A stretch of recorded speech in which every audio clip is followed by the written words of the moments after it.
సేవలాల్ మహారాజ్ విగ్రహం నల్లమల్ల ఫారెస్ట్లో ఏర్పాటు చేస్తానంటే నేను సహించనని సేవలాల్ బంజారా సంఘం తరపు నుండి నేను డిమాండ్ చేసిన.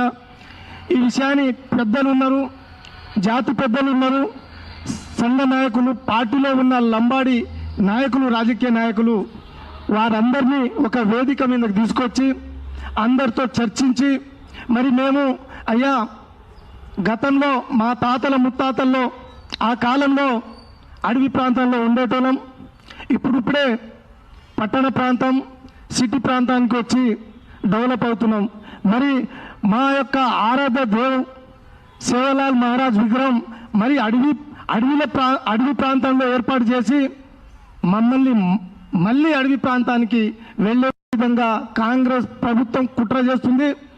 అందులో భాగంగా, ఆ కుట్రలో భాగంగా మన